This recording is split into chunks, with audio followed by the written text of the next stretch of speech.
الحمد للہ حمدا کثیرا طیبا مبارکا فیہ۔ ویلکم ٹو چینل روحانی پرواز۔ روحانی پرواز میں ایک نئے وظیفے کے ساتھ آج ہم آپ کو ایک دفعہ پھر سے خوش آمدید کہتے ہیں۔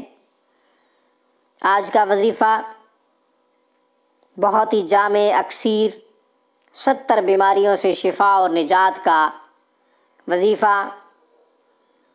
اس سے پہلے کہ میں وظیفہ اور اس کا طریقہ ڈیٹیل پیش کروں، آپ میرے چینل روحانی پرواز کو ویڈیو کے نیچے ریڈ بٹن پہ کلک کریں، ساتھ ہی بیل آئیکن کو پریس کرتے ہوئے سبسکرائب کیجئے تاکہ ہماری ہر آنے والی ویڈیو کا نوٹیفیکیشن پا سکیں اور ہماری اسلامی تمام روحانی ویڈیوز کا فائدہ بھی اٹھا سکیں۔ اب میں اپنے عمل کی طرف آتا ہوں۔ 70 بیماریوں سے شفا کا وظیفہ، 70 بیماریوں سے نجات کا عمل بہت ہی آسان۔ بسم اللہ الرحمن الرحیم، لا حول ولا قوت الا باللہ العلی العظیم۔ جو شخص جذام، برس، بواسیر جیسی موذی امراض میں سے کسی بھی بیماری میں مبتلا ہو، اسے چاہیے کہ بسم اللہ کے ساتھ لا حول ولا قوت الا باللہ العلی العظیم 100 دفعہ پڑھے اور مریض کو پانی پہ دم کر کے دے دے۔ مریض پانی پیتا رہے، اور اگر مریض خود پڑھ سکتا ہے تو خود پانی دم کرے اور پانی پیتا رہے جب تک مرض نہ جائے۔ اس وقت تک روزانہ لا حول ولا قوت الا باللہ العلی العظیم بسم اللہ کے ساتھ پڑھ کر 100 مرتبہ پڑھنا ہے۔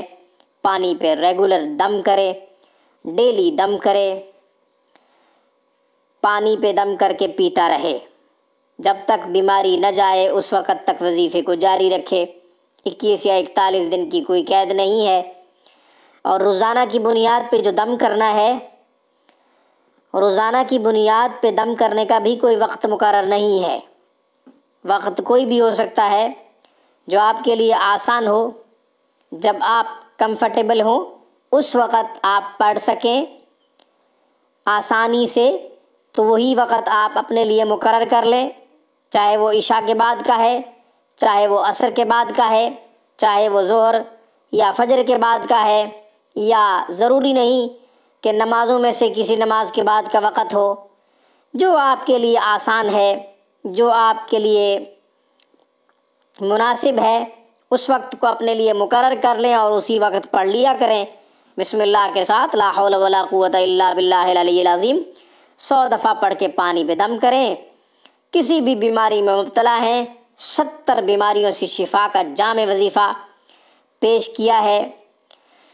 یہاں پر ایک حدیث بھی عرض کرتا چلوں۔ لا حول ولا قوت الا باللہ العلی العظیم کی فضیلت میں رسول اللہ صلی اللہ علیہ وسلم کا ارشاد گرامی ہے کہ لا حول ولا قوت الا باللہ 99 بیماریوں کی دوا ہے۔ سب سے چھوٹی بیماری فرمایا غم ہے۔ حیران ہو جاتے ہیں اس حدیث کو پڑھ کر کہ سب سے چھوٹی بیماری غم ہے۔ 98 بڑی بیماریاں کون سی ہوں گی اور کتنی خطرناک ہوں گی، یہ سوچ کر حیرانی ہوتی ہے۔ اللہ تعالی ہمیں تمام موذی امراض سے، غموں سے، پریشانیوں سے نجات عطا فرمائے، اور شریعت سنت پر مکمل بھروسہ اور کامل یقین رکھتے ہوئے ان وظائف کو، ان روحانی اعمال کو اپنی زندگی کے معمولات میں شامل کرنے کی توفیق عطا فرمائے۔ انشاءاللہ پھر کسی نئے وظیفے کے ساتھ روحانی پرواز میں ہم آپ کی خدمت میں دوبارہ حاضر ہوں گے۔ اس وقت تک کے لیے روحانی پرواز کی طرف سے اجازت مرحمت کیجیے۔ Thank you for watching my video and اللہ حافظ۔ اللہ نگہبان۔ سامعین السلام علیکم۔